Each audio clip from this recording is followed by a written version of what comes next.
All right. Welcome back to Enlightenment Radio, where we invite you to suffer. That was Electric Relaxation by A Tribe Called Quest. I'm DJ Radio Compassion. I hope everyone is having a lovely Friday evening. Let's get into the joke of the week. Listen to this one, all right? Listen to this one. How do Buddhist monks send emails? They remove all attachments. Thanks everyone for tuning in. We just wanted to give you a gentle reminder that death is inevitable. Our lifespan is decreasing continuously. Death will come whether or not we are prepared for it. Human life expectancy is uncertain. There are many causes of death. The human body is fragile and vulnerable. At the time of death, our material resources are not of use to us. Our loved ones cannot keep us from death.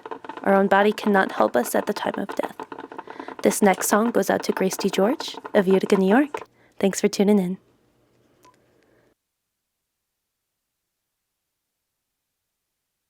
Heart raw, open, untethered, uncontrollable depth of heart. Now, don't get me wrong. I can't stand cigarettes. But when I want to feel him, sometimes I find him here. I asked my friends how grief shows up for them. My friend Eitan sent me this. Grief the thief. Grief the thief stole everything. He took the house. She stole my phone. They left me home alone. Grief has many grimaces, shakes them on and off. Grief is the heaviest. It makes me heave. So hard I can hardly breathe. As I weave through traffic, I'm sick of it. Grief is a leaf and in a vacuum. Mountains fall as fast as wings. Sorrows sway as soft as seas.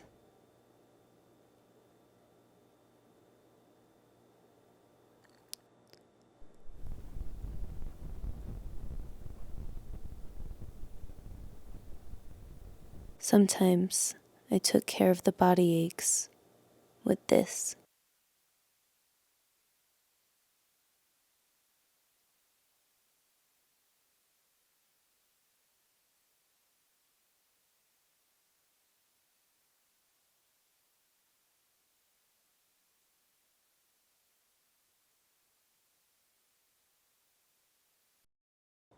Anger, erratic, self-sabotage behavior,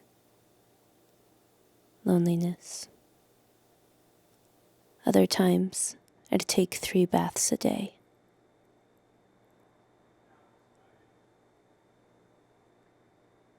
And sometimes, I'll watch your favorite shows.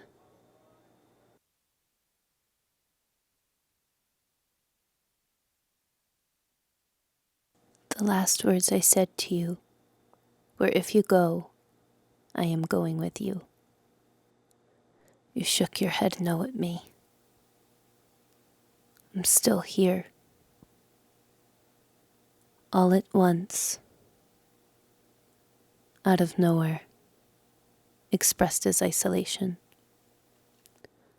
The obvious answer is in the body.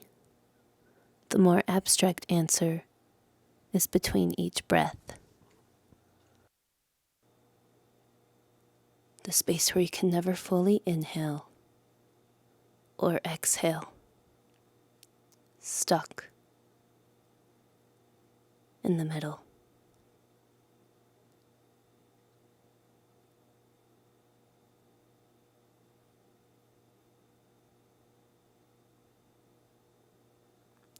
I listen to you sing and remember the short dances we got to share.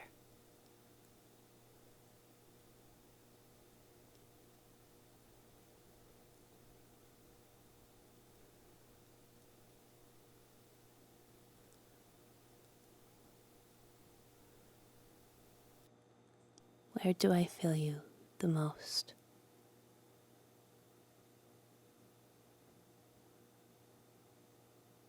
Here. Hey guys, welcome to the Grief channel. Just kidding.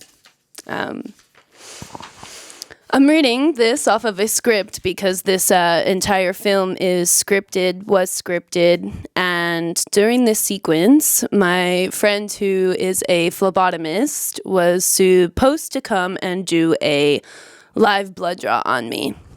This film was an ode and a gift to my grandfather. And when I was a little girl, every time I had to get blood work or a shot, he would come so I could sit on his lap because I was and still am terrified of needles.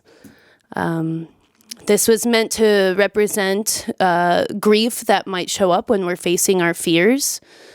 And however, I'm not allowed to do a real transfusion of blood on campus due to potential biohazard concerns. When I had this idea, the main issue expressed was whether or not I really needed this component, and in my head, it was absolutely necessary. When it comes to my art, I try and do the most to live by art should comfort the disturbed and disturb the comfortable. My friend said, it is just a CP1 film. And while for most that might be the case, I didn't have the intention of creating this just for a class. I create art to live, to grieve, to breathe, to love, to understand, and to learn. I create art to learn and fuck up, hence all these weird shadows in the back.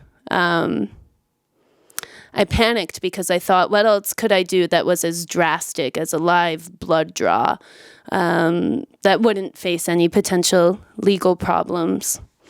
And I've been sober from alcohol for over a year. My sobriety date is January 24th, 2023.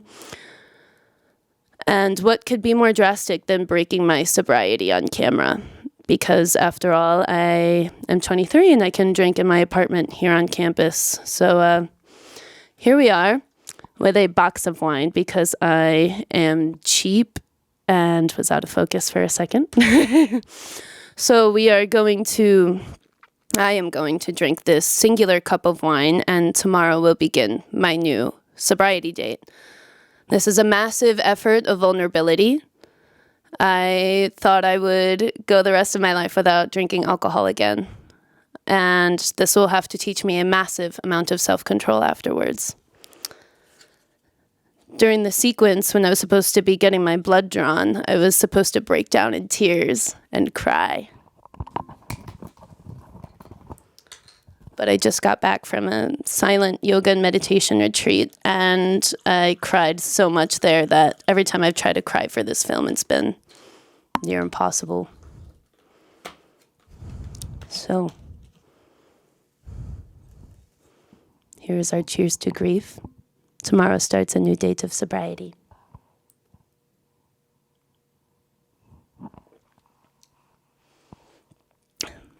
I was at the liquor store and they had one last box of Pinot Noir, which is my favorite, and I knew it would be torture if I did that. So I got the shittier wine so I wouldn't enjoy it as much.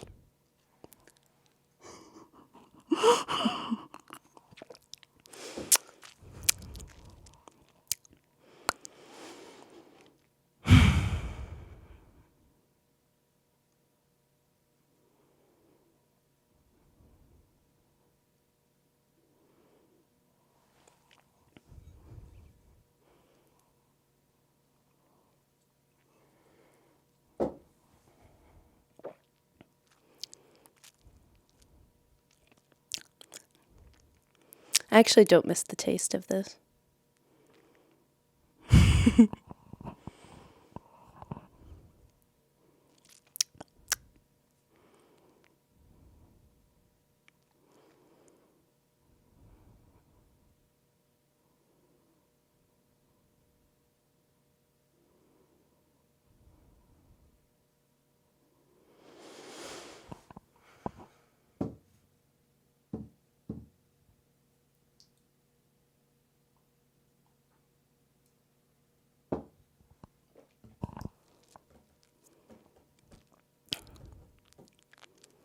think I'm good. I don't even want to drink the full glass.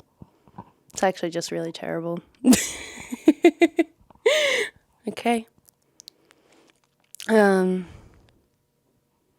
Experiment done. Yeah. I've disturbed myself.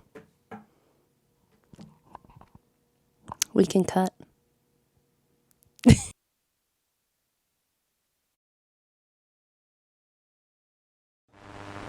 That was Strokin by Clarence Carter, covered by Johnny Phoenix, going out to Grace D. George. That does it for me this evening. I'm DJ Radio Compassion, and this is Enlightenment Radio. Grace, a couple months ago you called into the studio. You shared that you were in an immense amount of pain, with an active plan to drop out of college and end your life. I hope you believe that you can still make a beautiful life for yourself, even if you lost many years of it to grief, darkness, or a wound that wouldn't close. The only world you need to change is yours, and that is enough. Thanks for sticking around. We need you here. Congratulations. You did it. You stayed. I think it's about time I was leaving. You're stumbling over words I don't